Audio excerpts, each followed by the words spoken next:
અમારે ત્યાં અહીંયા ઉપર જ એક રહે છે. એટલે બધા અહીંયા આવે ને અમે જે રીતે નાખીને એ રીતે નાખવાની. પેલા બધા ચણી જાય પછી ક્યાં નાખીએ એટલે આવ્યા અહીંયા હોલના જોડી એટલે પારેઓ ના આવી ગયું અડાડીમાં આપણે પડાડી છે ને પડાડી નીચે એટલે પ્લાસ્ટરમાં લાવ્યા આયા તો ત્યાં મૂકવાનું કાલે એવી રીતે કરવા ક્યાંય મૂકવાનું ક્યાંય હા તો એવી રીતે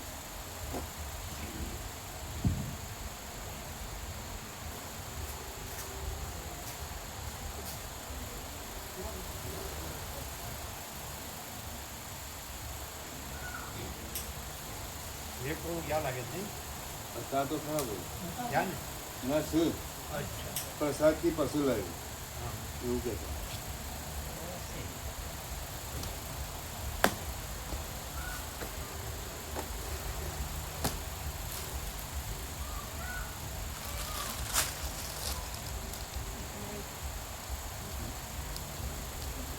નથી લાવ્યું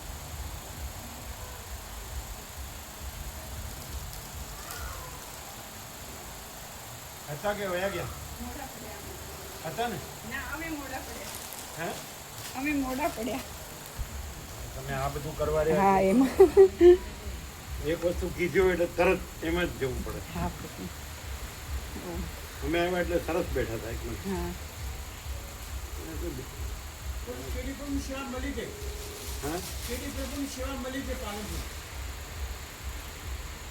સેવા હતી ને પેલા આપવાની હતી બસવાળાની સેવા હા કેડી પણ મળી ગઈ પાલનપુર હા એટલે આંગણે મોકલાઈ દીધી પાલનપુર પહોંચી જઈ સેવા હા હા કેડી પ્રભુ હા બરાબર બસવાળાને આપવાની 1440 મળી ગયા એમને મળી ગયા ને હા બરાબર હોલ આવ્યો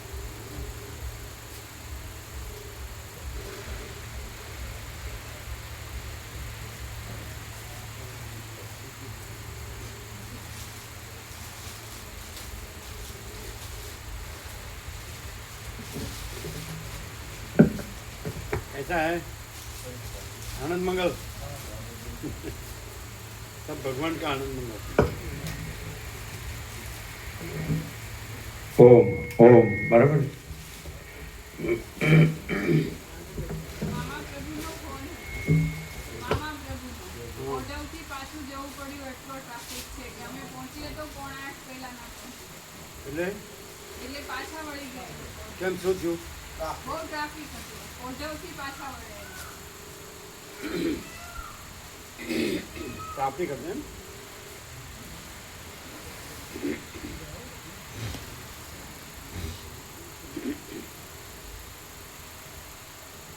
તો સવારે આવશે આનંદ પ્રભુ કે સવારે આવવાનું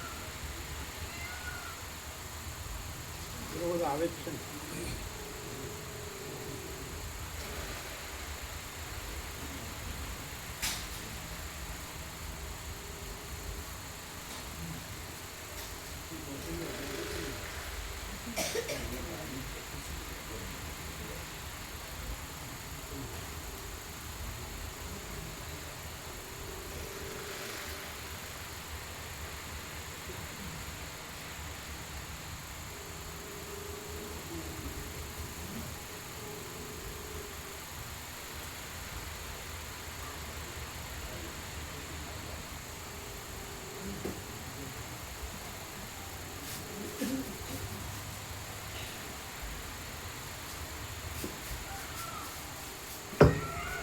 ઓમ ઓમ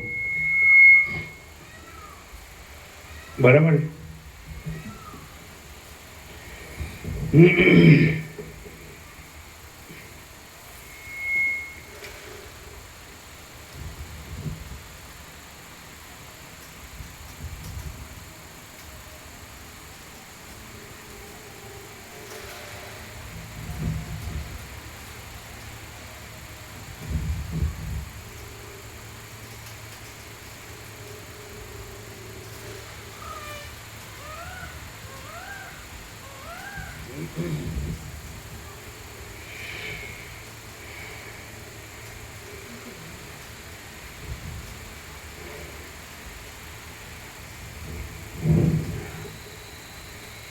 परम चिदाकाश, परम ज्योति, अखंड ज्योति, महाचिदाकाश, स्वयं प्रकाश, संपूर्ण प्रकाश, पूर्ण ब्रह्म, अनंत तेज घन, अनंत चित घन, परमाकाश, केवल अनंत शुद्ध तेज घन, परमाकाश, अखिल आत्मा, पूर्ण ब्रह्म, परमात्मा, परम चिदाकाश, परम ज्योति, अखंड ज्योति, अनंत पूर्ण परम चिदाकाश, परम शांति, स्वयं सिद्ध, स्वयं प्रकाश, स्वयं पूर्ण, स्वस्वरूप, यही सब कुछ है, इसके सिवा कुछ नहीं है। शून्यभास, अनंत कोटि, महाकल्पो है ही नहीं। महाचिदाकाश, स्वयं प्रकाश, संपूर्ण प्रकाश, महाचिदाकाश ज्योति, अनंत, अखंड, अभेद, महाचिदाकाश ज्योति, महातत्व, महासामान्य, महाचिदाकाश स्वसंवेद्य, सहज निर्विकल्प, महाचिदाकाश परम कैवल्य, परम शांति, परम चिदाकाश, अनंत पूर्ण निरपेक्ष सत्य, अनंत संपूर्ण अपरिचित निर्भ्रांत निरपेक्ष वशिष्ठ राम निर्वण उत्तरार्ध राउंड 39मो राउंड।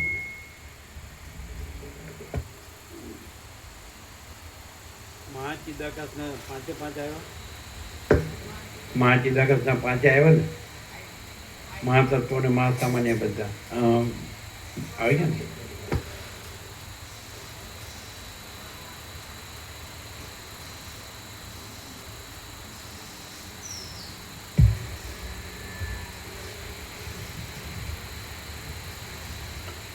आद्य परब्रह्म सद्गुरु देव की जय। ओम श्री परमात्मने नमः। सद्ग्रंथों में शिरोमणि श्री योग वासिष्ठ महारामायण निर्वाण प्रकरण उत्तरार्ध सर्ग 101मो पेज नंबर 1446 1446 सर्ग 1मो तत्वज्ञ पुरुषोनी अभय स्थिति। आ 101मा सर्गમાં તત્વજ્ઞ પુરુષો સર્વત્ર એક ચિન્મય તત્વને દેખે છે તેનું તથા તેઓને ભયના કારણો ઉત્પન્ન નહીં થવાથી તેઓની અભય સ્થિતિ વિશેનું વર્ણન કરવામાં આવશે। વશિષ્ઠ બોલ્યા, પુરુષ પોતે ચિન્માત્ર છે, ચિદ્રૂપ તત્વ જ વિવર્ત રૂપે આવા અનેક આકારે થઈ રહેલ છે, તો પછી ચિન્માત્ર સિવાય બીજું શું ઘટી શકે એમ છે? એ ચિન્માત્ર તત્વ નિર્મળ આકાશરૂપ છે અને દ્રષ્ટા તથા દ્રશ્ય એ બંને તેનો એક વિવર્ત છે। આમ જગત ચિન્માત્ર જ છે તો તેમાં હે એટલે ત્યાગ બુદ્ધિ કે ઉપાદેય એટલે સ્વીકાર બુદ્ધિ ક્યાંથી હોય? જે લોકો બૃહસ્પતિએ રચેલા બુદ્ધ શાસ્ત્રને અનુસરનારા વિજ્ઞાનવાદીઓ છે તેમના મતમાં ક્ષણિક વિજ્ઞાનથી જુદું જગત છે જ નહીં, તો પછી તેમના મત પ્રમાણે પણ રાગદ્વેષનો કશો વિષય જ ન હોવાથી તેમનો પ્રસંગ જ ક્યાંથી આવે? પરંતુ તેમને ચિદાત્મા વિના બીજું શું સારરૂપ ભાસતું હશે કે તેઓ તેને નિત્ય નહીં માનતા હોય? હે પ્રિય રામચંદ્રજી, જગતરૂપી સ્વપ્ન ચિદાકાશનું જ એક વિવર્ત છે, તો તમે જ કહો કે તેની અંદર ઇષ્ટ અનિષ્ટ બુદ્ધિ કે રાગદ્વેષ આદિ દોષો કેવા રૂપે રહી શકે? ચિદાકાશ પોતાના સ્વરૂપની અંદર જ અમુક ચિદાકાશ પોતાના સ્વરૂપની અંદર જ અમુક હેય છે અને અમુક ઉપાદેય છે એવી કલ્પના કરી લે છે. આમ લેજો. નીચેથી આમ કરીને આમ આ આખો છે ને એ આમ આવે, આખો સળિયો આમ આવે અને નીચેથી આમ કરીને આમ કરો, નીચેથી આમ કરો.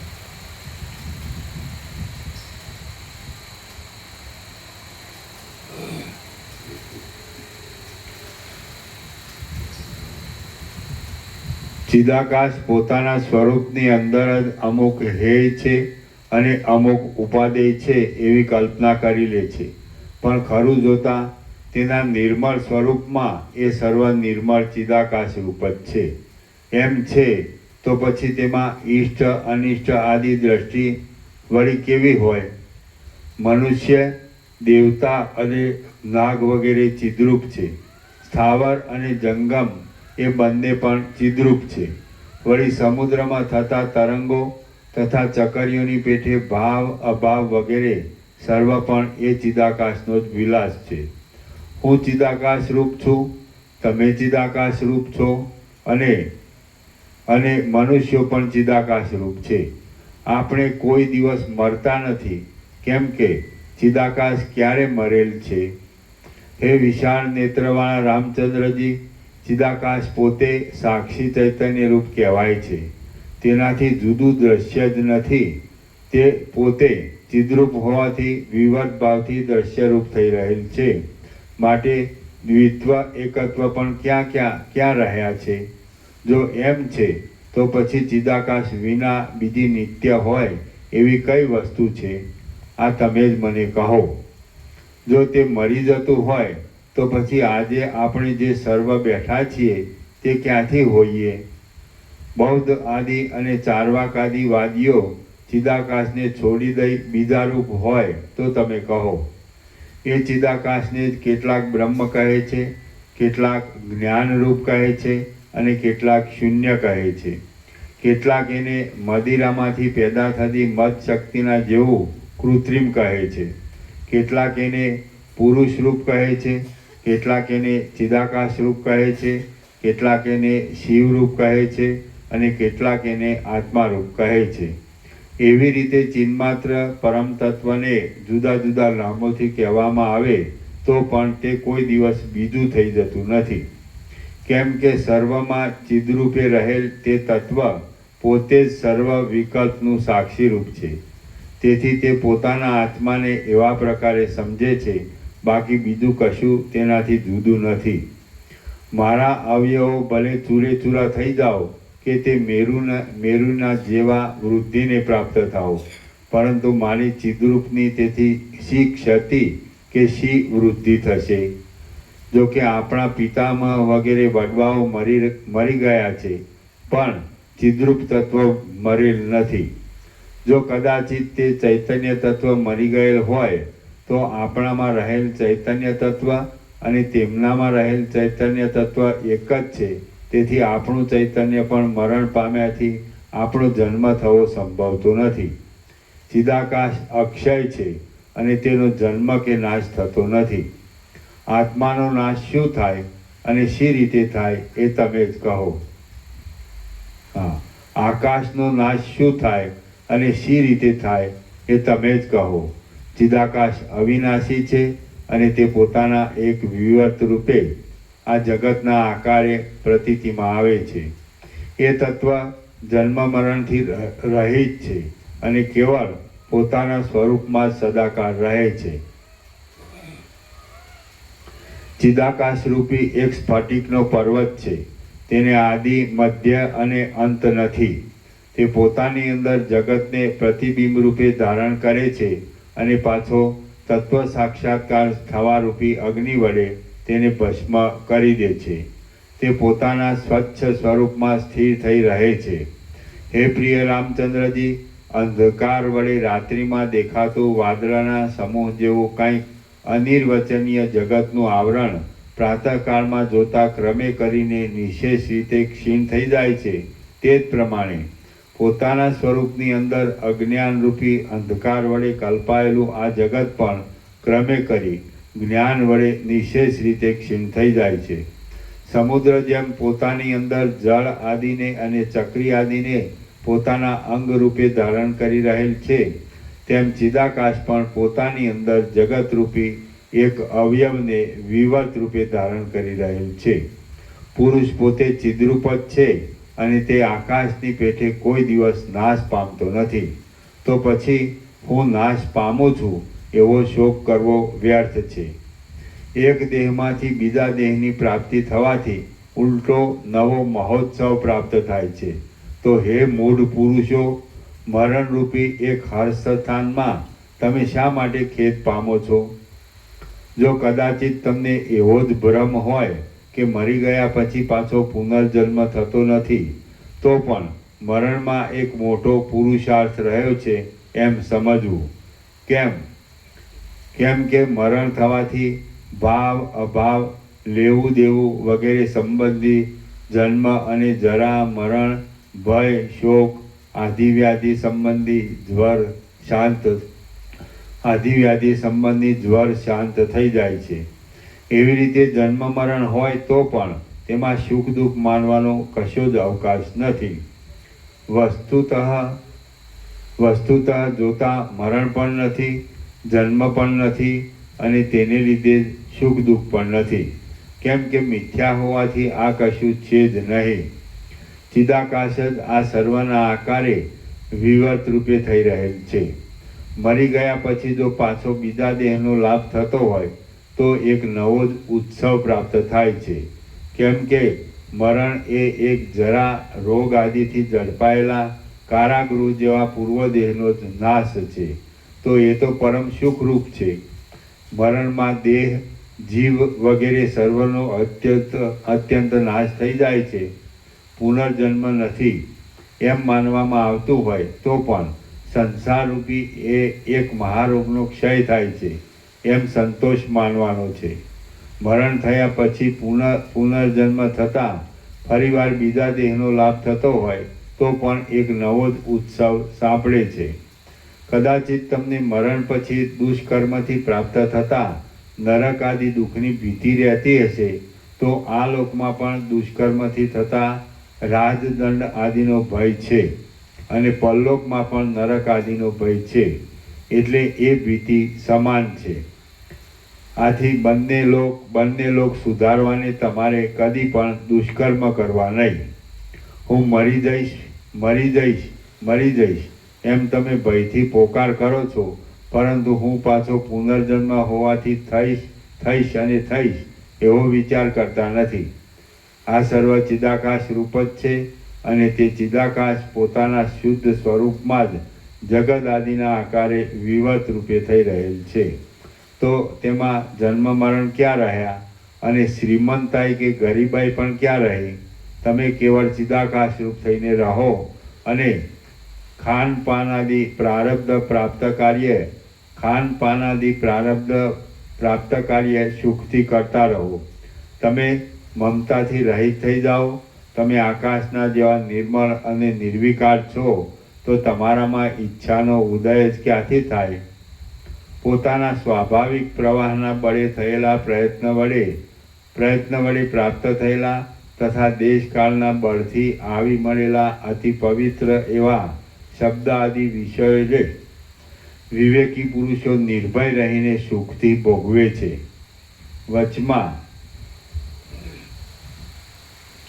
વચમાં દેશકાળના બળથી ઉત્પન્ન થયેલા દોષોનો તિરસ્કાર કરી તેઓ અંદર સ્વરૂપ સ્થિતિમાં નિર્વિકલ્પ સમાધિમાં બુદ્ધિને સુષુપ્તિ અવસ્થાના જેવી બનાવી દઈ મગ્ન રહે છે.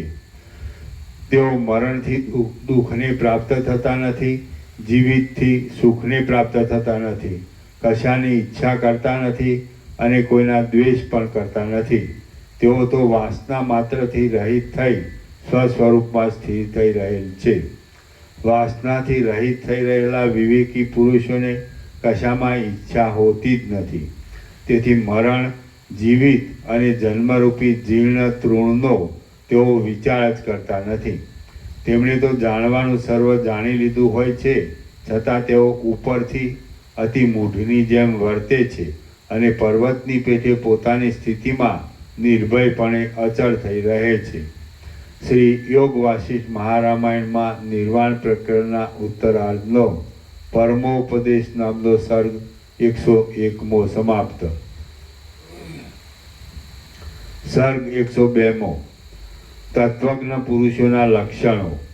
આ 102મા સર્ગમાં તત્વજ્ઞ પુરુષોના લક્ષણો વિશે ફરીવાર પણ વર્ણન આવશે કે જે જાણવાથી તેનો દ્રઢ અભ્યાસ થતાં જ્ઞાનની પણ દ્રઢતા થયાનું બની આવે. રામ બોલ્યા, હે મહારાજ, અનાદિ અને અનંત એવી પરબ્રહ્મરૂપ વાસ્તવ વસ્તુનું સ્વરૂપ ઓળખ્યા પછી એ પુરુષોત્તમ તત્વજ્ઞ કેવા લક્ષણવાળો થઈ જાય છે તે આપ કહો. વશિષ્ઠ બોલ્યા, જેણે જાણવાનું જાણી લીધેલું છે એવો એ ઉત્તમ પુરુષ કેવા લક્ષણવાળો થઈ જાય છે, તેનો કેવો સ્વભાવ હોય છે તથા જીવતા સુધી કેવા આચારથી રહે છે તે સર્વ હું તમને કહું છું, તે તમે સાંભળો. તત્વજ્ઞ પુરુષ વનમાં રહ્યો હોય તો પણ તેને મૃગોના બચ્ચા સ્વજન રૂપ થઈ જાય છે, પાષાણો પણ તેના મિત્ર રૂપ થઈ જાય છે અને વન વૃક્ષો તેના બંધુ રૂપ બની જાય છે. વસ્તી વડે ખીચોખીચ ભરેલું સ્થાન પણ તેને શૂન્ય જ લાગે છે. વિપત્તિઓ પણ તેને અત્યંત સંપત્તિ રૂપ દેખાય છે અને તે પોતે મહારાજ્ય ઉપર રાજા રૂપે થઈ રહ્યો હોય છતાં જે દુઃખ આવી પડે તે તેને મહોત્સવ જેવા લાગે છે. સમાધિ વિનાની સ્થિતિ પણ તેને સમાધિ જેવી જ ભાસે છે. મોટું દુઃખ પણ તેને સુખરૂપ જ દેખાય છે. લોક દ્રષ્ટિ વડે દેખાતો તેનો વ્યવહાર પણ ઉત્તમ મૌન રૂપ હોય છે અને તે કર્મ કરતા છતાં કશું પણ કરતો નથી. તે જાગતા છતાં નિર્વિકલ્પ આત્મામાં સ્થિતિ રાખી રહેવાથી સુષુપ્તિ અવસ્થાવાળાના જેવો હોય છે. જીવતા છતાં શરીર વગરના આત્મામાં સ્થિતિ હોવાથી મુવા જેવો તે થઈ રહે છે. જો કે તે બધો આચાર કરતો હોય છે તો પણ તે સંબંધી અભિમાન ન હોવાથી તે કશું પણ કરતો નથી. એ મહાશય પુરુષ પોતે રસિક જણાતા છતાં વિષયોમાં વૈરાગ્યને લીધે અત્યંત વિરસ હોય છે. અત્યંત વિરસ હોય છે. તે દયાના પાત્રરૂપ બીજી વસ્તુ ન દેખાવાથી અથવા કશામાં પોતાપણાની બુદ્ધિ જ ન હોવાથી દયા રહિત છતાં બંધુઓમાં મમતાવાળો દેખાય છે. તે નિર્દય છતાં અત્યંત કરુણતાવાળો હોય છે અને તે અંદરથી તૃષ્ણા રહિત છતાં બીજાઓનું હિત કરવામાં તૃષ્ણાવાળો જોવામાં આવે છે. તેનો આચાર સર્વ પ્રશંસા કરે એવો હોય છે, પરંતુ અંદર કશો અધ્યાસ ન હોવાથી તે સર્વ આચારથી રહિત જ હોય છે. પોતે શોક, ભય અને આયાસથી સાવ રહિત હોય છે, છતાં બીજાઓનું દુઃખ દેખી જાણે પોતે શોક કરતો હોય તેવો જણાય છે. તેનાથી કોઈ પણ પ્રાણીને ઉદ્વેગ થતો નથી, તેમે પોતે પણ કોઈનાથી ઉદ્વેગ પામતો નથી. રસિક છતાં તે સંસારમાં પરમ ઉદ્વેગને ભયને પ્રાપ્ત થઈ જાય છે. જે કાંઈ દૈવ યોગ વડે પ્રાપ્ત થાય છે તેની તે પ્રશંસા કરતો નથી, તેમ જે પ્રાપ્ત ન થયેલ હોય તેને તે ઈચ્છતો પણ નથી. હર્ષ શોક ઉત્પન્ન થવાનું કારણ આવી પડે અને તે અનુભવમાં આવતું હોય તથાપિ તે હર્ષ શોકને વશ થઈ જતો નથી. દુઃખિત પુરુષની પાસે તે દુખિયાની વાતો કરે છે અને સુખી પુરુષની પાસે સુખિયાની વાતો કરે છે. પોતે તો સર્વ અવસ્થાઓમાં હૃદયમાં સુખ દુઃખને અધીન ન થઈ જતા શાંત થઈ રહે છે. પુણ્ય કર્મ સિવાય બીજું કશું પણ તેને રૂચતું નથી, કેમ કે જે ચેષ્ટા શાસ્ત્ર વિહિત નથી તેનો ત્યાગ કરવો એવો મહાત્માઓનો સ્વભાવ જ હોય છે. જે ચેષ્ટા શાસ્ત્ર વિહિત નથી તેનો ત્યાગ કરવો એવો મહાત્માઓનો સ્વભાવ જ હોય છે. તે કોઈ પણ પદાર્થમાં આસક્ત થઈ જતો નથી, તેમજ તે કોઈ પ્રસંગે વિવેકને છોડી દેતો નથી. કંગાલની પેઠે તે દ્રવ્યની યાચના કરતો નથી. અંદર પોતે વૈરાગ્યવાન છતાં ઉપરથી રાગવાળો હોય તેવો જણાય છે. શાસ્ત્ર અનુસાર તે વ્યવહાર કરતો રહે છે. ક્રમ પ્રમાણે પ્રાપ્ત થનારા સુખ દુઃખો તેને અંદર કશી અસર કરી શકતા નથી, છતાં જાણે તે સ્પર્શ કરતા હોય એમ દેખાય છે. તેને કોઈ પણ વિષયમાં હર્ષ કે શોક થતો નથી. જો કે તે બીજાની દ્રષ્ટિએ હર્ષવાળો અને દુઃખિત ભાસે છે, પરંતુ તે પોતાના અંદરના ધીરતાવાળા સ્વભાવને કદી પણ છોડતો નથી. કેમ કે માત્ર સંસારની રીતિને અનુસરી નટની પેઠે ઉપરથી લીધેલ વેશ ભજવવામાં જ તેનું તાત્પર્ય હોય છે. પાણીના પરપોટા જેવા સાવ મિથ્યા એવા પોતાના પદાર્થો તથા પુત્ર આદિ પરિવારો ઉપર તત્વદર્શી પુરુષોને અંદરથી કશો સ્નેહ હોતો નથી.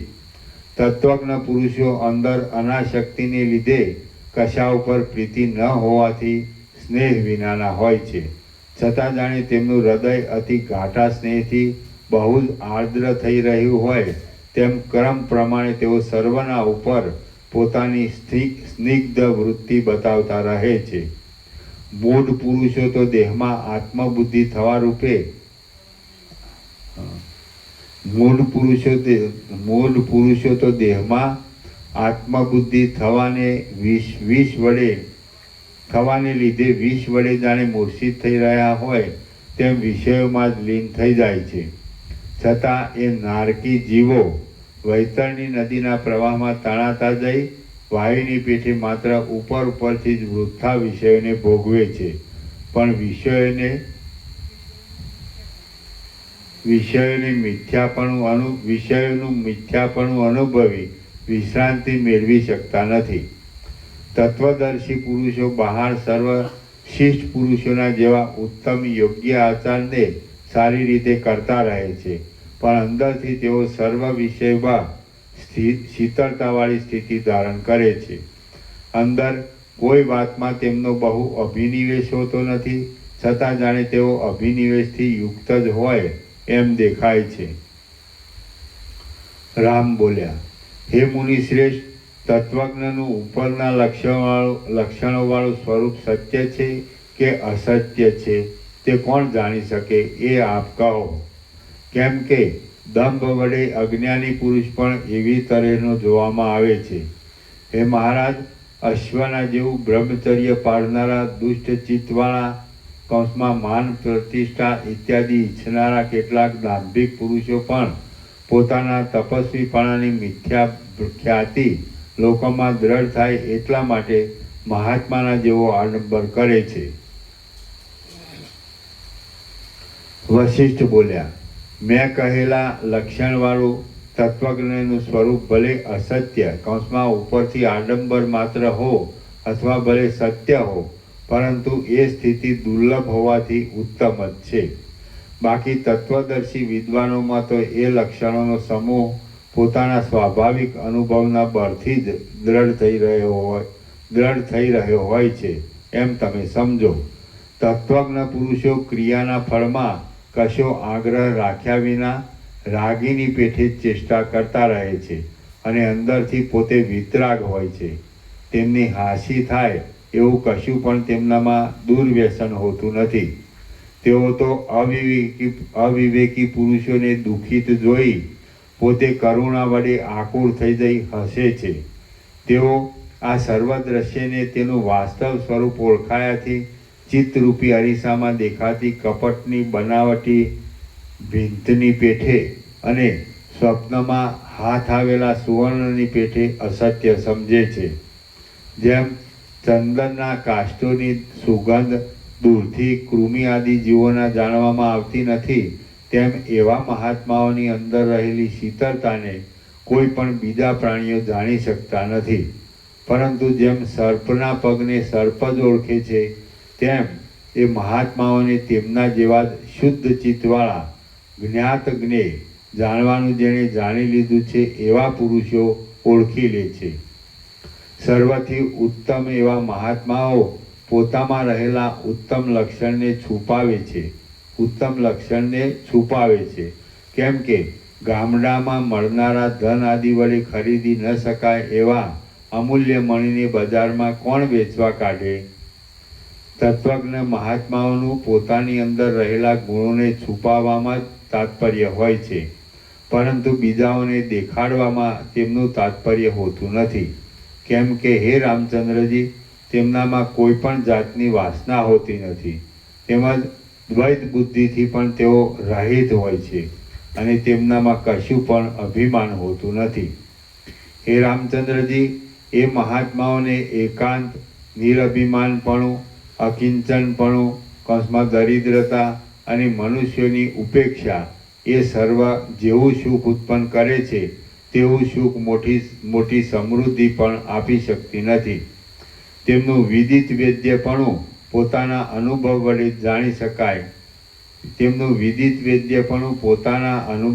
જાણી શકાય એવા નિરતિશય આનંદ વડે તેઓ ભરપૂર હોય છે. તે બીજાઓને જણાવી શકાતું નથી અને બીજો અવિવેકી પણ તેને દેખી શકતો નથી. મારા અમુક ગુણને મનુષ્ય જાણે અને મારી પૂજા કરે એવી ઈચ્છા અહંકારવાળા દાંભિક પુરુષોમાં હોય છે, પરંતુ તે મુક્ત ચિત્તવાળા પુરુષોમાં હોતી નથી. હે રામચંદ્રજી, અવિવેકી પુરુષોને પણ આકાશગમન આદિ ક્રિયાના ફળો અહીં મંત્ર, ઔષધિ આદિના બળથી સિદ્ધ થાય છે. વિવેકી હો કે અવિવેકી હો, જ્ઞાનવાન કે મૂઢ હો, પરંતુ જે પુરુષ જેવો કલેશ સહન કરવાને સમર્થ હોય તેવું કલેશ ભોગના પ્રમાણમાં ફળ તે અવશ્ય પામે છે.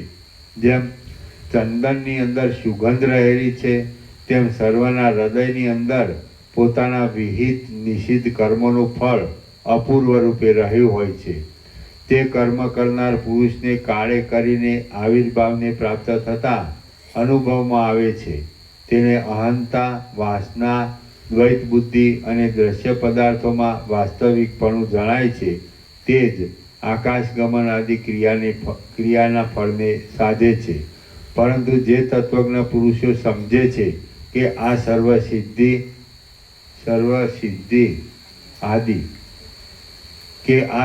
સિદ્ધિ આદિ તુચ્છ છે અથવા ભ્રાંતિ માત્ર છે અથવા ચિદાકાશ રૂપ છે, તેઓ વાસના રહિત હોઈને કેવળ કર્મરૂપી વંટોળિયા વાયુના સપાટા જેવી આકાશગમન આદિ સિદ્ધિઓને આપનારી મંત્ર, ઔષધ આદિ સંબંધી ક્રિયાને તે શા માટે સાધે? તેને આ સંસારમાં કર્મ કરવાથી પણ કશું પ્રયોજન હોતું નથી અને કર્મ ન કરવાથી પણ કશું પ્રયોજન હોતું નથી. વળી સર્વ પ્રાણીઓમાંથી તેને બીજો અર્થ પણ કાઢી લેવાનો હોતો નથી. કેમ કે પૃથ્વીમાં, સ્વર્ગમાં કે દેવતાઓમાં કોઈ પણ સ્થળે એવું કશું પણ નથી કે જે ઉદાર ચિત્તવાળા તત્વવેત્તાને લોભ ઉત્પન્ન કરે. જેની નજરમાં આ સમસ્ત ત્રૈલોક્ય તૃણના જેવું કે રજના જેવું તુચ્છ છે, તેની બીજી શી અનાત્મ વસ્તુ ગ્રહણ કરવા યોગ્ય જણાય? સંસાર યાત્રાનો નિર્વાહ ચલાવી લેનાર પરિપૂર્ણ ચિત્તવાળો તત્વજ્ઞ મહાત્મા પુરુષ યથાસ્થિત રીતે પોતે રહે છે અને યથાપ્રાપ્ત શિષ્ટાચારને અનુસરે છે. તત્વજ્ઞ પુરુષ પોતે નિરંતર અંદર શીતળ રહે છે. મૌનને, કૌંસમાં નિસંકલ્પ દશાને કિંવા વૃથા આલાપના ત્યાગને ધારણ કરે છે. તેની મનોવૃત્તિ શુદ્ધ સત્વમય હોય છે. પરિપૂર્ણ ભરેલા મહાસાગરના જેવો તેનો આકાર હોય છે અને તેનો અભિપ્રાય ગંભીર તથા લોકોને સહેલાઈથી ન જણાઈ શકે તેવો હોય છે. રસાયણના ચારે બાજુથી પરિપૂર્ણ રીતે ભરેલા ધરાની પેઠે તે પોતાના આત્મામાં આનંદને ધારણ કરે છે અને શુદ્ધ પૂર્ણચંદ્રની પેઠે બીજાઓને પણ તે આનંદ ઉપજાવે છે. પંડિતોની બુદ્ધિઓ જેવો આનંદ આપે છે તેઓ આનંદ મંદાર વૃક્ષની મંજરીઓની નિકુંજો વડે પીળી થઈ ગયેલી દેવભૂમિઓ પણ આપી શકતી નથી. સારગ્રાહી વિવેકી પુરુષ ગ્રીષ્મ ઋતુ સંબંધી સૂર્યના જેવા પ્રકાશ કરનારા પદાર્થોમાં ચંદ્રબિંબ પાસેથી શીતળતારૂપી સારનું ગ્રહણ કરે છે. સુગંધને ભોગવનારા પદાર્થોમાં વસંત ઋતુ પાસેથી નિર્લેપ રહેવારૂપી સારનું ગ્રહણ કરે છે અને સૌભાગ્યને ભોગવનારા પદાર્થોમાં મહાત્માઓના નિર્વિકાર રહેનારા ચિત્તો પાસેથી નિષ્પૃહ રહેવારૂપી સારનું ગ્રહણ કરે છે. આ જગત ભ્રાંતિ માત્ર છે, ઇન્દ્રજાળ જેવું છે અને મિથ્યા છે એવો નિશ્ચય કરી વિવેકી પુરુષ પ્રતિદિન વાસનાઓને મૂકતા જાય છે. તત્વજ્ઞ પુરુષ શીત ઉષ્ણ આદિ દુઃખો પોતાના દેહમાં રહ્યા હોય તો પણ જાણે કોઈ બીજાના દેહમાં રહેલ હોય તેમ તેનો અનાદર કરે છે. વૈરાગ્યવાન વિવેકી પુરુષ કરુણા વડે ઉદાર એવી પોતાની વૃત્તિ વડે સર્વસ્વ આપી દઈને પણ આર્ત પુરુષને પાલન કરવાનું પરમ વ્રત ધારણ કરે છે. પુષ્પફળ આદિને ધારણ કરવાવાળી લતાની પેઠે પરોપકાર કરવામાં પરાયણ એવી પોતાની વૃત્તિથી તે એક જળ માત્રથી પણ સંતોષ માની લઈ પોતાની ઉત્તમ સ્થિતિમાં જ રહે છે. તે પોતે સર્વ લોકોની પેઠે જ યથાપ્રાપ્ત વ્યવહારને કરતા છતાં ચરાચર પ્રાણીઓના કરતાં ઉત્તમ સ્થિતિમાં રહ્યો હોય છે. જેમ પર્વત ઉપર ચડેલો મનુષ્ય નીચે જમીન ઉપર રહેલા મનુષ્યોને દેખે છે, તેમ શોક નહીં કરવા યોગ્ય એવો તત્વજ્ઞ પુરુષ પ્રજ્ઞારૂપી મહેલ ઉપર ચડી જઈ બીજા શોક કરતા પ્રાકૃત પ્રાણીઓને તટસ્થપણે દેખે છે. સંસાર સાગર એક ભ્રમ માત્ર છે અને તેની અંદર ઘણા લાંબા કાળ સુધી ક્ષુધા, પીપાસા, જરા, મૃત્યુ તથા શોકમોહરૂપી 6 ઉર્મિઓના ઝપાટાથી વિક્ષેપ આવે છે. આમ છતાં નિર્વિકાર મનવાળો તત્વજ્ઞ પુરુષ તેની પેલે પાર પહોંચી જાય છે અને ચરમ વિશ્રાંતિ પામે છે. તે પોતાની શાંત વૃત્તિ વડે જગત સંબંધી પોતાની પ્રથમની ગતિને હસે છે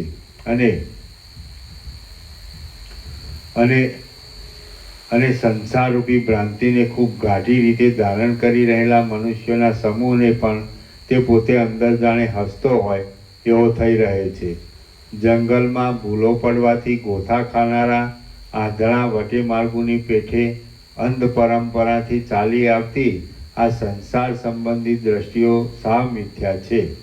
છતાં તે મને મોહ ઉત્પન્ન કરે છે એમ જાણીને તે પોતાને વિશે વિસ્મય પામે છે. વિવેકને લીધે તે પોતે જગત સંબંધી ચેષ્ટાઓને હસે છે.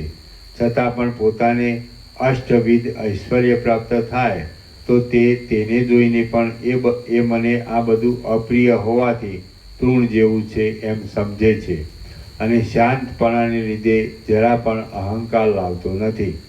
ક્યાંક તે પર્વતની ગુફારૂપી ઘરમાં રહે છે, ક્યાંક તે ગૃહસ્થાશ્રમનો આશ્રય કરે છે, ક્યાંક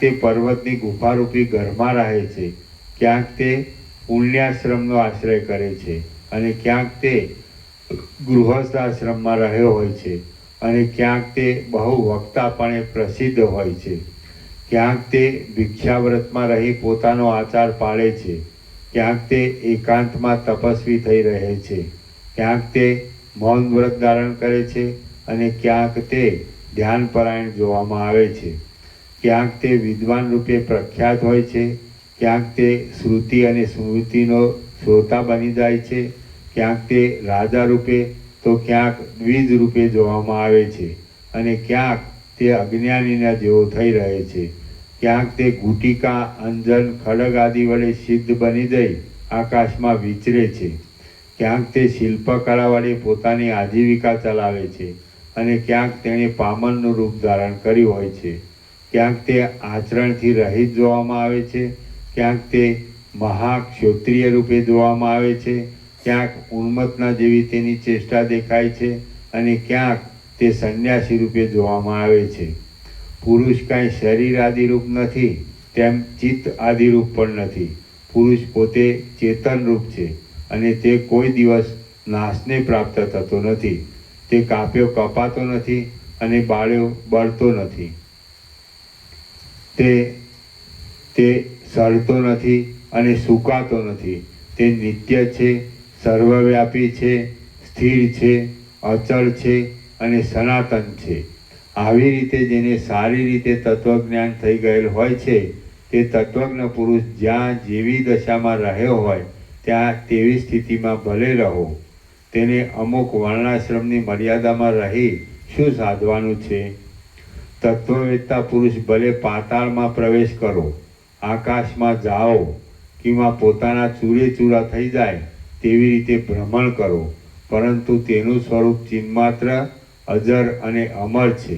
કોઈ દિવસ નાશ પામતું નથી, કેમ કે તે આકાશના જેવું નિત્ય, નિરતિશય, આનંદરૂપ છે અને જન્મ આદિ વિકારથી રહિત છે. શ્રી યોગ વાસિષ્ઠ મહારામાયણમાં નિર્વાણ પ્રકરણના ઉત્તરાર્ધનો તત્વજ્ઞ પુરુષ લક્ષણ નામનો સર્ગ 102મો સમાપ્ત. સર્ગ 103મો ચિદાત્માની એકતા, નિત્યતા અને સ્વતંત્રતા. વશિષ્ઠ. આ 103મા સર્ગમાં ચિદાત્માની એકતા, નિત્યતા અને સ્વતંત્રતા વર્ણવાશે અને આ ઉત્તમ શાસ્ત્રનું મહાત્મ્ય વગેરે પણ વર્ણવવામાં આવશે. વશિષ્ઠ બોલ્યા, શાંત ચિન્માત્ર પ્રત્યક ચૈતન્ય સર્વના સાક્ષી રૂપે અથવા વિષયના ભાન રૂપે સર્વને ભાસે છે. તે અનાદિ અને અનંત છે, તો તેનો નાશ ક્યારે અને શી રીતે થાય? પુરુષ ચૈતન્ય માત્ર જ છે, તે કોઈ દિવસ નાશ પામતો નથી. જો ચિન્માત્ર તત્વનો નાશ થતો હોત તો પછી ફરીવાર પાછી આ સૃષ્ટિ કેમ અને શી રીતે થાય? કોઈ દેશકાળમાં કોઈનું ચિન્માત્ર તત્વ જુદું જુદું છે જ નહીં, કેમ કે સર્વને અનુભવ સરખો થાય છે, તો તેને જુદું કેમ કહી શકાય? સર્વને હિમ શીત લાગે છે, અગ્નિ ઉષ્ણ જણાય છે, પય દૂધ કે પાણી મધુર લાગે છે, તો પછી સર્વમાં રહેલ શુદ્ધ ચિન્માત્ર તત્વને ભિન્ન ભિન્ન કેમ કહેવાય? કદાચિત શરીરનો નાશ થતાં ચિન્માત્ર તત્વનો પણ નાશ થઈ જાય છે એમ માનવામાં આવતું હોય તો પણ એ મરણ વડે જન્મ પરંપરા રૂપી સંસારનો ક્ષય થઈ જાય છે. એટલે તેમાં હર્ષ કરવો યોગ્ય છે, તેમાં ખેદ શો કરવો એ તમે જ કહો. વસ્તુતાએ જોતા શરીરનો નાશ થતાં ચિદાકાશનો નાશ થતો નથી, કેમ કે દેહનો નાશ થઈ ગયા પછી મ્લેચ્છ આદિ નીચ જાતિને પોતાના બંધુઓનું પિશાચપણું અનુભવમાં આવે છે. જ્યાં સુધી શરીરની સત્તા છે ત્યાં સુધી જ ચેતનની સત્તા છે એમ કહેતા હો તો તે ખોટું છે.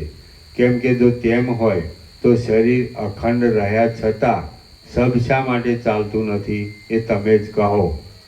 પિશાચનો અનુભવ થવો એ એક જીવતા જીવનો ધર્મ છે એમ કહેતા હો તો તે સદાકાળ પિશાચને કેમ દેખતા નથી અને બંધુ મરી ગયા પછી જ તેને કેમ દેખે છે? જેને બંધુના મરણનું જ્ઞાન થયું હોય એવા જીવનો તે ધર્મ છે એમ હોય તો પછી દેશાંતરમાં મિથ્યા રીતે કોઈના ઉડાડવાથી મરી ગયેલા બંધુનું પિશાચપણું તેને કેમ દેખાતું નથી? માટે સિદ્ધ છે કે એ અજર, અમર, ચિન્માત્ર તત્વ જ સર્વરૂપ થઈ રહેલ છે. તે અમુક દેશકાળમાં જ રહ્યું છે એમ નથી. તે જે વસ્તુને જે દેશકાળમાં જેવી રીતે કલ્પે છે તેવી રીતે તે તેના અનુભવમાં આવે છે. એ અબાધિત એક રસરૂપ ચિન્મય તત્વ જેવા વિવર્તને ધારણ કરે છે તેવો જ અનુભવ થાય છે.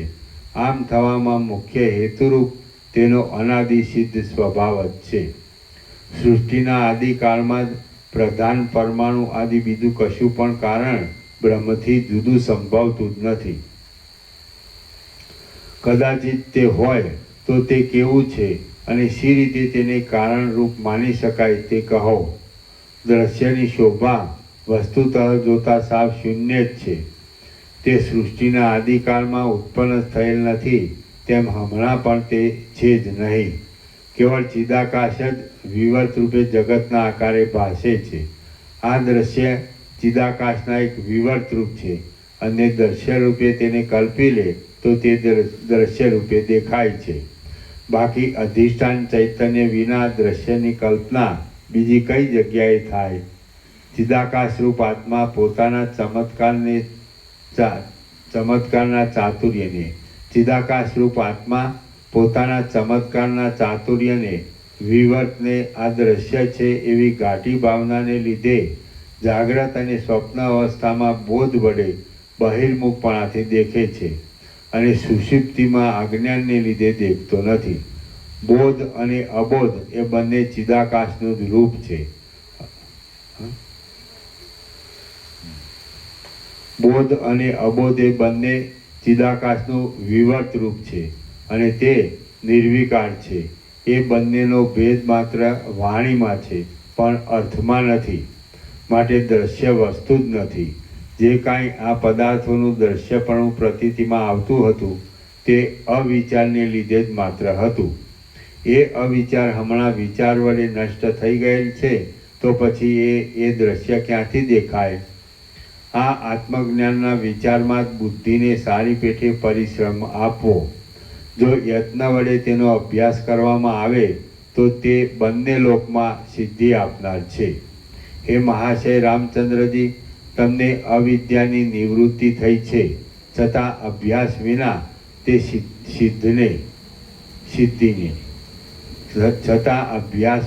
સિદ્ધિને જીવન મુક્તિ સંબંધી સ્થિતિને આપતી નથી. સમ દમ આદિ સાધનો વડે સંપન્ન થયેલા પુરુષે ઉદ્વેગનો ત્યાગ કરવો અને પ્રતિ દિવસ અવકાશ મેળવી ક્ષણ માત્ર ગુરુ શુશ્રૂષા આદિ નિયમનું ગ્રહણ કરી આ લોક અને પરલોક એ બંનેમાં હિત કરનાર તથા પથ્યની પેઠે પરિણામે સુખ આપનાર આ શાસ્ત્રનો વિચાર કરવો. તમને અનેક અસંભાવના આદિ દોષ ઉત્પન્ન થયા છે. તેથી ભેગા થઈ અભ્યાસ કર્યા વિના આ આત્મજ્ઞાન સંબંધી શાસ્ત્રમાં જાણવામાં આવી ગયા છતાં વિસ્મરણ થઈ જતાં અજ્ઞાત જેવું થઈ જશે. જે મનુષ્ય જે પદાર્થને ઈચ્છે છે તે મેળવવા માટે તે જો યત્ન કરે છે અને વચમાં થાકી દઈ પાછો હટતો નથી તો તે તેને અવશ્ય મેળવે છે. માટે બીજા અસત શાસ્ત્રના વિચારથી નિવૃત્તિ પામો અને આ સત્શાસ્ત્રનો વિચાર કરો. જેમ રણમાંથી જયલક્ષ્મી પ્રાપ્ત થાય છે તેમ સદશાસ્ત્રથી તમે શાંતિને પ્રાપ્ત થશો. આ મનરૂપી નદી વિવેક તરફ અને અવિવેક તરફ એમ બંને તરફ વહે છે. જે તરફ યત્નથી તેનો પ્રવાહ ચાલુ રાખવામાં આવે છે તે તરફ જ તે વહેતી રહે છે. આ શાસ્ત્રના વિના શ્રેય અત્યંત પ્રશસ્ત વિવેકનું સાધન. આ શાસ્ત્રના વિના શ્રેય થયું પણ નથી અને હવે પછી થવાનું પણ નથી. માટે પરમ બોધ થવા સારો આ શાસ્ત્રનો જ વિચાર કરો. આ શાસ્ત્રનો વિચાર કર્યા પછી પોતાની મેળે જ તરત પરમ બોધનો અનુભવ થાય છે અને તે સાર માર્ગના શ્રમને આ શાસ્ત્રનો વિચાર કર્યા પછી પોતાની મેળે જ તરત પરમ બોધનો ઉદય થાય છે, અનુભવ થાય છે અને તે સંસાર માર્ગના શ્રમને હરે છે. વરદાનની અને સાપની પેઠે કાળાંતર વિલંબથી આનું ફળ મળે એમ નથી. જે શ્રેય પિતાથી, માતાથી કે બીજા સુકૃત્ય વડે થઈ શકતું નથી તે શ્રેય આ શાસ્ત્ર વિચારપૂર્વક સમજવામાં આવે તો તત્કાળ સાધી આપે છે. હે મહાશય રામચંદ્રજી, આ સંસારના બંધરૂપી વિષમ વિસૂચિકા ઘણા લાંબા કાળથી મનુષ્યને વળગેલ છે અને તે આત્મજ્ઞાન સિવાય બીજા કશાથી કોઈ દિવસ શાંત થતી નથી. હું અમુક રૂપ છું એવી મહામોહ વડે ખડી થઈ ગયેલી આ માયા મિથ્યા છે, છતાં સ્થિર થઈ રહી છે. તેને આ શાસ્ત્રની ભાવના વડે છોડી દો, તેમજ માયા વડે થતી પરમ શોચનીય દશાને પણ મૂકી દો. જેમ ભૂખ્યા થયેલા સર્પો રસરહિત પવનને ચાટ્યા કરે છે તેમ તમે પણ ઉપરથી જ માત્ર મધુર દેખાતા તથા આકાશના જેવા શૂન્ય વિષયોના સમૂહને ચાટીને માયાની અંદર આકાશની પેઠે અનંત એવી જન્મ મરણની પરંપરારૂપ સંસારને પ્રાપ્ત ન થાઓ. તમે મરણ ધર્મને શરણ છો. તમારા બધા દિવસો આવ્યા ગયાની ખબર પડ્યા વિના અજાણ્યા વ્યવહારિક ક્રિયાઓ વડે કેવળ ચાલ્યા જાય છે. એ મહાદુઃખની વાત છે. તમે અનેક જાતના ભય વડે વ્યાપ્ત છો. જ્યાં સુધી મરણરૂપી આયુષ્યનો અવધિ આવી ન પહોંચે ત્યાં સુધીમાં તમારે કેટલાક દિવસોની અંદર સત્શાસ્ત્રનું અવલંબન કરી લેવું જોઈએ. એ ખરેખર આશ્વાસનરૂપ છે. મરણ આવતા તમે કષ્ટકારક પરિતાપ પામશો કે તેમાં પ્રત્યેક અવયવનો વિચ્છેદ પણ તમારે ઠંડા ચંદનના લેપની પેઠે અવશ્ય ભોગવવો પડશે. મૂર્ખ અવિવેકી પુરુષો યુદ્ધ આદિમાં પ્રાણ આપીને પણ ધનને અને જયના અભિમાનને વેચાતા લે છે. પરંતુ શાસ્ત્ર અનુસાર વિવેક, વૈરાગ્ય, શ્રવણ આદિ ઉપાયો વડે પ્રાપ્ત થનારી તત્વબુદ્ધિ વડે અજર અમર એવા મોક્ષ પદને કેમ વેચાતું નથી લેતા? જે વિવેકી પુરુષ વગર યત્ને કેવળ પોતાના તત્વજ્ઞાનથી ચિદાકાશની અંદર પોતાનું સ્થાન કરે છે તે સર્વથી ઉત્કૃષ્ટ છે. તેથી તે પોતાના મસ્તક ઉપર અજ્ઞાનરૂપી શત્રુ પગ મૂકે તેની શા માટે સહન કરે? અરે મનુષ્યો, તમે માન અને મોહથી રહિત એવા દ્રઢ વિવેકને પ્રાપ્ત થઈ તત્વને ઓળખી લઈ મોક્ષ ગતિને પ્રાપ્ત થાઓ, પણ અધમ એવી સંસારની ગતિને પ્રાપ્ત ન થાઓ. જો પોતાના આત્મ સ્વરૂપનો યથાર્થ બોધ થાય તો તે જન્મ મરણ આદિ મોટી મોટી આપત્તિઓને પણ મૂળમાંથી ઉખેડી કાઢે છે. હું અહર્નિશ તમારે માટે પ્રલાપ કર્યા કરું છું. એ જોઈ આ મારા વચન ઉપર લક્ષ્ય આપી તમે પોતાના પ્રબોધવાળા ચિત્ત વડે જ દેહ આદિમાંથી અહંભાવ છોડી દઈ બ્રહ્મરૂપ થઈ રહો. જે મનુષ્ય આજે જ મરણરૂપી આપત્તિની ચિકિત્સા કરી લેતો નથી તે મૂઢ માનવી મરણ આવી પહોંચ્યા પછી આતુર બની જઈ શું કરી શકશે? આ ગ્રંથ વિના બીજો કોઈ ગ્રંથ પોતાના આત્મ સ્વરૂપને ઓળખાવે એવો નથી. જેમ તેલની ઈચ્છાવાળા પુરુષ તલને ખરીદે છે તેમ વિવેકી પુરુષને આ ગ્રંથ પોતાનું કાર્ય સાધી આપનાર હોવાથી તે તેને ગ્રહણ કરવા યોગ્ય છે. આ શાસ્ત્ર દીવાની પેઠે આત્મજ્ઞાનનો પ્રકાશ કરે છે, પિતાની પેઠે તત્કાળ બોધ આપે છે અને કાંતાની પેઠે સારી રીતે રમાડે છે. જે આત્મારૂપી જ્ઞાન વિદ્યમાન છતાં બીજા અનેક શાસ્ત્રોના સમૂહથી નથી જણાતું તે દુર્બોધ આત્મ સ્વરૂપ મધુરતાથી આ શાસ્ત્ર વડે લોકો જાણી શકશે, એમાં કશો સંશય નથી. શાસ્ત્ર દ્રષ્ટિમાં જે આખ્યાનો મુખ્ય છે તે સર્વમાં આ યોગ વાસિષ્ઠનું આખ્યાન ઉત્તમ છે. તે સુખથી અનાયાસે બોધ આપનારું છે, હૃદયને રૂચે એવું છે અને આની અંદર અનાદિ સિદ્ધ તત્વવેત્તાઓના સંપ્રદાયના સિદ્ધાંત વિના બીજું નવું કપોળકલ્પિત કશું પણ નથી. નાના પ્રકારના આખ્યાનો અને કથાઓથી વિચિત્ર એવા આ શાસ્ત્રને જો કોઈ અધિકારી પુરુષ વિનોદથી પણ વિચારે તો તે પરમ આત્મજ્ઞાનને પ્રાપ્ત થાય છે, એમાં કશો સંશય નથી. જેવો બોધ કોઈનાથી ખંડિત ન થયેલા પંડિતોને આજ પર્યંત મળ્યો નથી તેવો બોધ જેમ સોનાની ખાણના સંબંધની રેતીના ઢગલામાંથી સુવર્ણ મળી આવે તેમ આ શાસ્ત્રમાંથી મળી આવે છે. કોઈ દિવસ કોઈ પણ શાસ્ત્રકર્તા ઉપર મોહ પામી જઈ તેમાં મગ્ન થઈ રહેવાનું નથી, પરંતુ જો તેના શાસ્ત્રનો અર્થ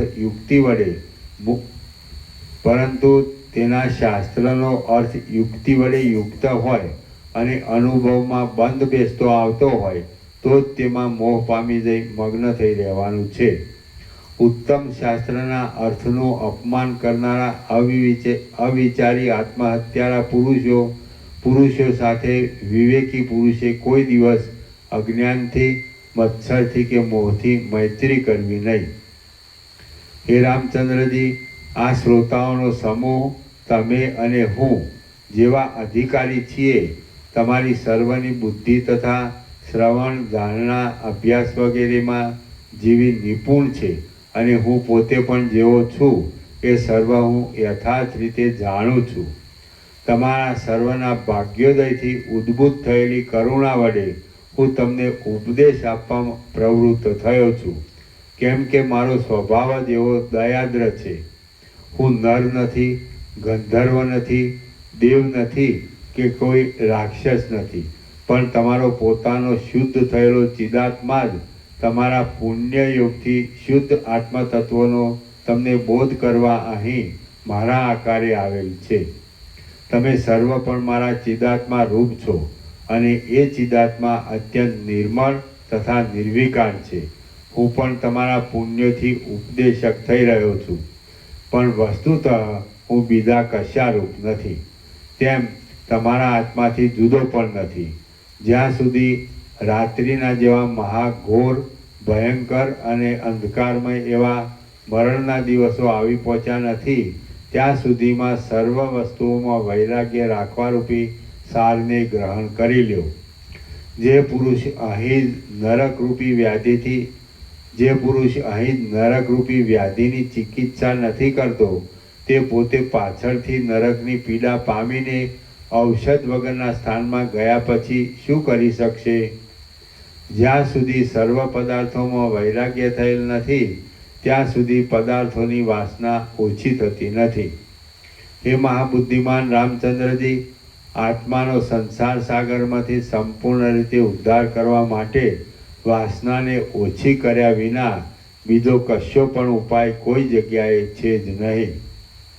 જો કદાચિત પદાર્થો સત્યપણે રહ્યા હોય તો હજી અમુક વસ્તુ આવશ્યક છે અને ઉપયોગી છે એવી ભાવના થાય, પરંતુ એ પદાર્થો સસલાના શિંગડા આદિની પેઠે છે જ નહીં.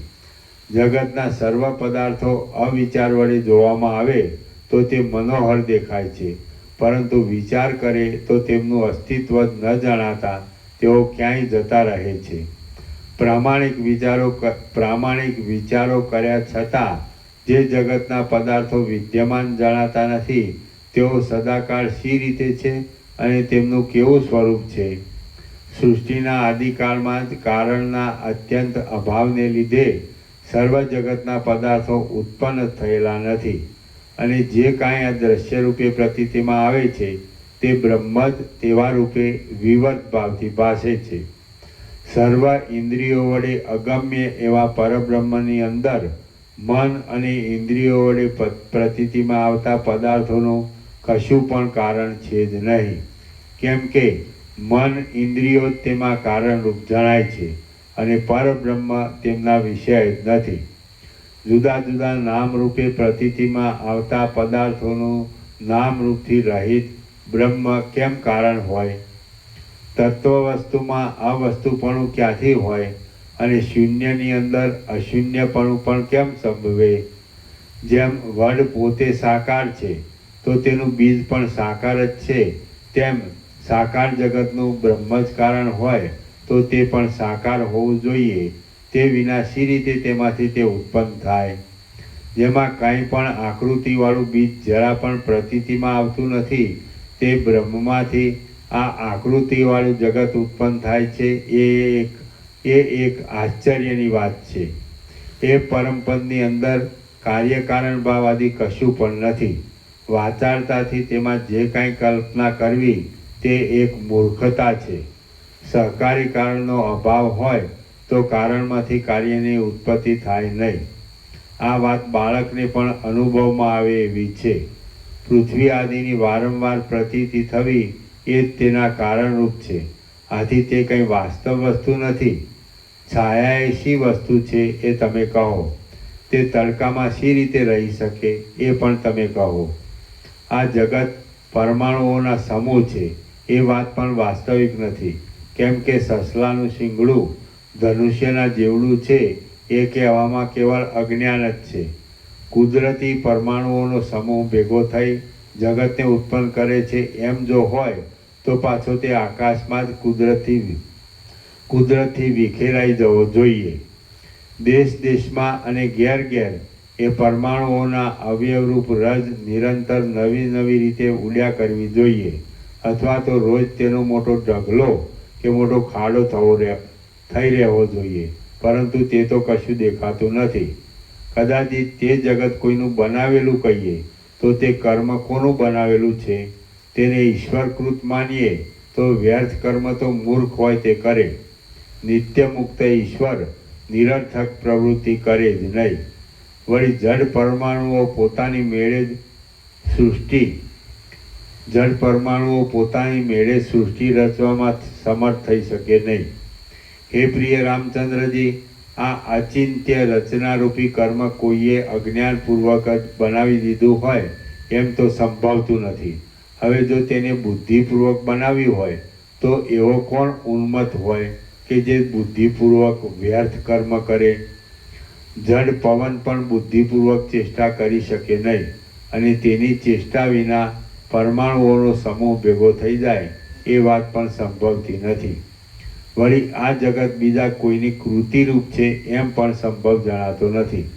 આપણે આત્મારૂપ છીએ અને તે દેહાદિ આકારથી રહિત ચિદાકાશ રૂપ જ છીએ. આ સર્વ મનુષ્યો પણ ચિદાકાશ રૂપ જ છે. જેમ તમને સ્વપ્નની અંદર સ્વપ્નના મનુષ્યો જોવામાં આવે છે, તેમજ આ સર્વ મનુષ્ય હમણાં પણ દેખાય છે. માટે કશું પણ ઉત્પન્ન થતું નથી અને આ જગત છે જ નહીં. સ્વચ્છ નિર્વિકાર ચિદાકાશ જ એવી રીતે જગતના આકારે પોતાના સ્વરૂપમાં પોતાની મેળે જ વિવત ભાવને પામી જઈ પ્રતીતિમાં આવે છે. જેમ પવનમાં તેની ચલન શક્તિ અભિન્ન સત્તાથી રહી છે, જળમાં જેમ દ્રવપણું અભિન્ન સત્તાથી રહ્યું છે, અને આકાશમાં જેમ શૂન્યપણું અભિન્ન સત્તાથી રહ્યું છે, તેમ ચિદાકાશની અંદર જગતરૂપી આકાશ અભિન્ન સત્તાથી સર્વત્ર રહેલું છે. ઘણે છેટેથી એક પ્રદેશથી પરવારમાં ચક્ષુ આદિ ઇન્દ્રિય દ્વારા બીજા પ્રદેશમાં આવી પહોંચાય છે, ત્યારે બંને પ્રદેશની વચમાં પ્રમાતા કૌંસમાં પ્રમાણ કરનાર ચૈતન્યનું જે શૂન્ય જેવું સ્વરૂપ છે તે જ ચિદાકાશનું સ્વરૂપ છે એમ તમે સમજો. એ ચિદાકાશ જ સર્વ પદાર્થોનું વાસ્તવ સ્વરૂપ છે, અને સર્વ પદાર્થો તેનો જ એક વિવર્ત હોવાથી ચિદાકાશ રૂપ છે. આથી જગત ચિદાકાશ રૂપ છે એમ કહી શકાય છે. એ ચિદાકાશના સ્વરૂપનું વિવર્ત રૂપે થઈ રહેવું તે જગત રૂપ થઈ રહેલું છે, અને તે ચિદાકાશના મૂળ સ્વરૂપથી ભિન્ન નથી. આમ જગત અને ચિદાકાશ એ બંનેમાં કશી ભિન્નતા નથી, પરંતુ પવન અને ચલન શક્તિની પેઠે એ બંનેનું રૂપ એક જ છે. ચક્ષુ આદિ ઇન્દ્રિય દ્વારા એક પ્રદેશમાંથી બીજા પ્રદેશમાં પહોંચાય છે, ત્યારે વચમાં જે ચિદાત્માનું નિર્વિશેષ સ્વરૂપ છે તે જ મુખ્ય અનુભવમાં આવે એવું છે, બીજું નથી, એમ વિવેકીઓનું સમજવું છે. હે પ્રિય રામચંદ્રજી, સર્વ પ્રાણીઓનું એ જ મૂળ સ્વરૂપ છે, અને પંડિત પુરુષો તેમાં જ સ્થિર થઈ રહે છે. શંકર આદિ દેવતાઓ તેના નિરંતર ધ્યાનમાંથી ચલિત થતા નથી. આકાશ જેમ અરીસામાં આભાસ રૂપે દેખાય છે, તેમ આ જગત પણ ચિદાકાશનો એક આભાસ છે, અને ચિદાકાશ જ એવા આકારે વિવર્ત રૂપે ભાસે છે. બાકી જગતનું મૂળ વાસ્તવિક સ્વરૂપ જોઈએ તો તે આકાશથી રહિત અવિનાશી પરબ્રહ્મ છે એમ તત્વવેત્તાઓ સમજે છે. કોઈ ઠેકાણે કશું ઉત્પન્ન થતું નથી, ઉત્પન્ન થઈ કશું નાશ પામતું નથી, અને હવે પછી થવાનું પણ નથી. પરંતુ જેમ આકાશથી શૂન્યપણું જુદું નથી, તેમાં જગત ચિદાકાશથી જુદું નથી. જગત છે જ નહીં, હતું પણ નહીં, જગત છે જ નહીં, હતું પણ નહીં, તેમ હવે પછી થશે પણ નહીં. શાંત ચિદાકાશ જ પોતાના પરમ સ્વરૂપની અંદર વિવર્ત ભાવથી આ જગત રૂપે ભાસે છે. સ્વપ્નની અંદર જેમ ચિદાત્મા નગરના આકારે પ્રતીતિમાં આવે છે, તેમ આ જાગ્રત અવસ્થા રૂપી સ્વપ્નમાં પણ તે પોતે જ આ જગત આદિના આકારે પ્રતીતિમાં આવે છે. સૃષ્ટિના આદિકાળમાં પૃથ્વી આદિ પદાર્થો જ હતા નહીં, તો પછી પૃથ્વી આદિના વિકાસરૂપ દેહ ક્યાંથી જ હોય? વિકાર. તો પછી પૃથ્વી આદિના વિકાર રૂપ દેહ ક્યાંથી જ હોય?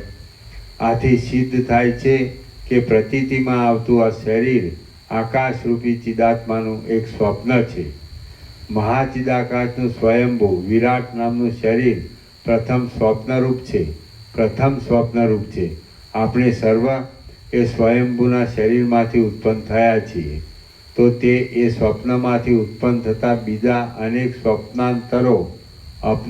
સ્વપ્નાંતરો જેવા છીએ.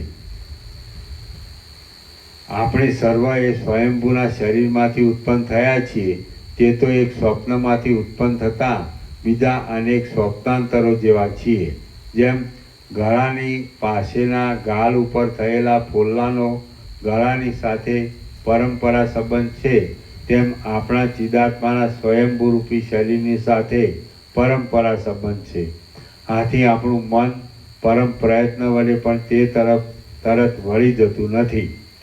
બ્રહ્મ પોતે જ અસત્ય જીવરૂપ થઈ રહેલ છે, છતાં સત્યની પેઠે અનુભવમાં આવે છે. જ્યારથી એ બ્રહ્મ જીવરૂપ થઈ રહેલ છે, ત્યારથી આ મિથ્યા જગત પણ સ્થિર થઈ રહેલું છે. સ્વપ્ન સૃષ્ટિની પેઠે જ બ્રહ્માથી માંડી ઠેઠ સ્તંભ પર્યંત જગત મિથ્યા રૂપે ઉત્પન્ન થાય છે, અને સ્વપ્ન સૃષ્ટિની પેઠે જ પાછું મિથ્યા રીતે તે તરત નાશને પ્રાપ્ત થઈ જાય છે. જેમ સ્વપ્નમાં ચિદાકાશ જ સ્વપ્ન સૃષ્ટિ રૂપે બની જઈ સ્વપ્નના અંતે અંતર્ધાન થઈ જાય છે, તેમ આ જાગ્રત અવસ્થા રૂપી સ્વપ્નમાં પણ એ ચિદાકાશ જ જગત રૂપે આવિર્ભાવ નહીં પામ્યા છતાં તેવા આકારે પ્રતીતિમાં આવે છે. જેમ સ્વપ્નની અંદર પોતાનો ચિદાત્મા જ નગર આદિના રૂપે થઈ રહેલો દેખાય છે, અનુભવમાં આવતા છતાં મિથ્યા છે, અને મિથ્યા છતાં સત્ય ભાસે છે, તેમ આ જગત જોકે અનુભવમાં આવે છે તો પણ તે મિથ્યા છે, અને મિથ્યા છતાં સત્ય જેવું થઈ રહ્યું છે. ચિદાત્મા જેમ નિરાકાર છતાં સ્વપ્નમાં જાણે નગરી આદિ રૂપે સાકાર બની ગઈ હોય એમ જણાય છે, તેમ ચિદાકાશ પોતે નિરાકાર છતાં જાણે જગત રૂપે સાકાર થઈ રહેલું હોય તેમ થઈ રહ્યું છે. એ ચિદાકાશ જેમ મેરુ કરતાં પણ ઝીણું હોય છે, તેમ એ ચિદાકાશ જેમ મેરુ કરતાં પણ સ્થૂળ હોય છે, તેમ તે આકાશ કરતાં પણ અતિ સૂક્ષ્મ છે. આમ તેનું અતિ સૂક્ષ્મપણું બતાવવાથી તેમાં અતિ સૂક્ષ્મતા રૂપી એક ગુણ આવે છે એમ સમજવાનું નથી. આમ તેનું અતિ સૂક્ષ્મપણું બતાવવાથી તેમાં અતિ સૂક્ષ્મતા રૂપી એક ગુણ આવે છે એમ સમજવાનું નથી. કેમ કે નિર્ગુણ બ્રહ્મમાં કોઈ પણ ધર્મની સ્થિતિ ક્યાંથી સંભવે?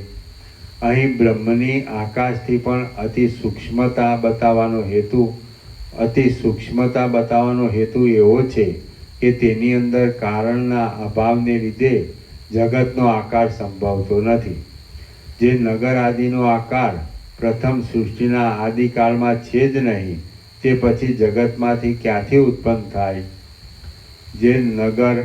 જે નગર સ્વપ્નમાં પ્રતીતિમાં આવે છે, તે જ નગર અમારા સિદ્ધાંત પ્રમાણે જાગ્રત અવસ્થામાં ચિદાકાશની અંદર નજરે આવે છે, અને તે કેવળ આભાસ માત્ર છે.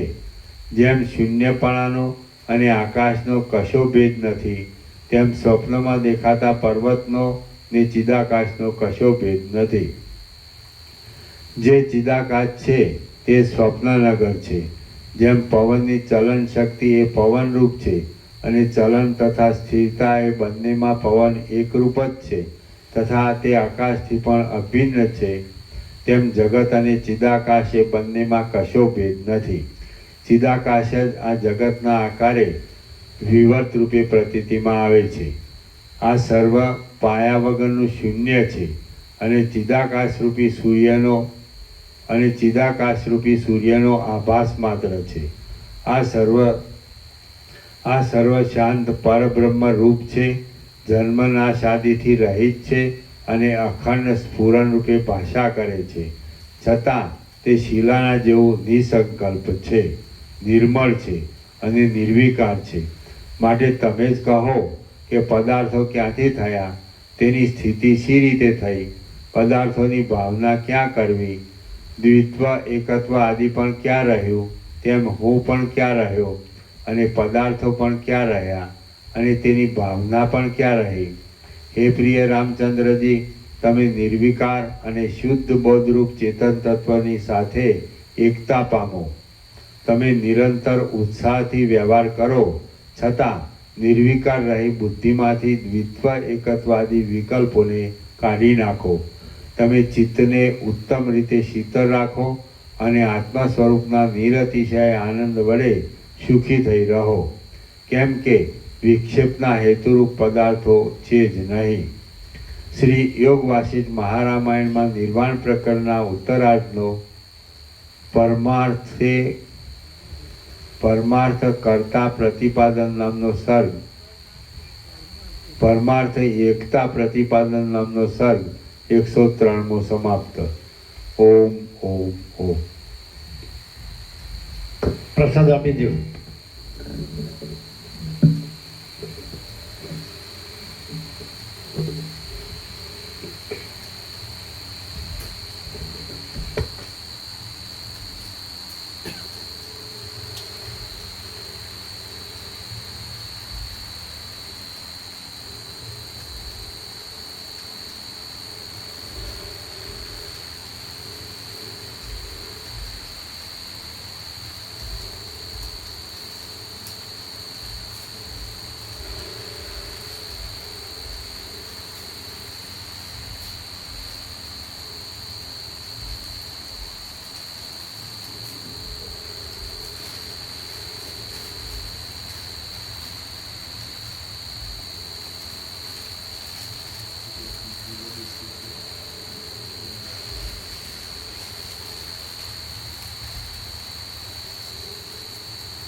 તમે લેજો.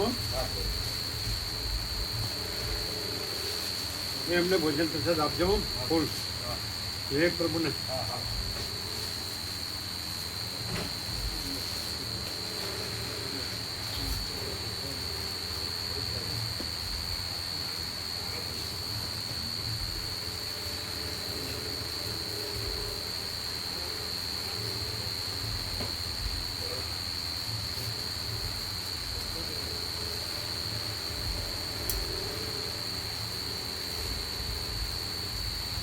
प्रसाद लेजो.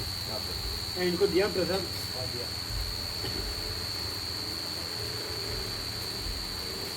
આ લોકોને બિસ્કિટ પ્રસાદ આપ્યો. આ લોકોને બિસ્કિટ આપ્યો. બિસ્કિટ પ્રસાદ આપ્યા. બંનેને આપ્યા.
मच्छरदानी रखना जी तो शांति से विश्राम होगा।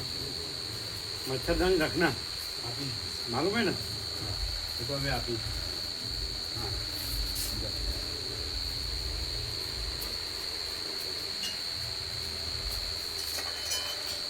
तो દિવસે નથી હોતા ને મચ્છર? હા પંખો ચાલુ રાખવાનો.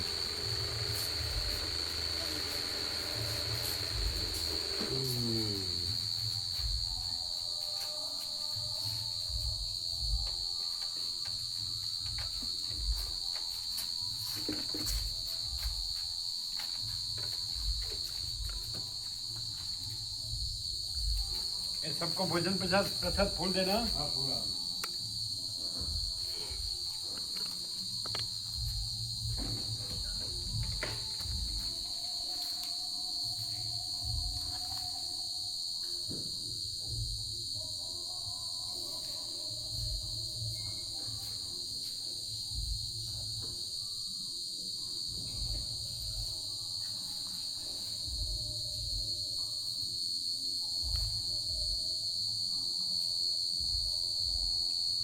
ભોજન પ્રસાદ ફૂલ બને જ ને, ફૂલ આપો બધાને. એક ફૂલ લઈ જાઓ બરાબર.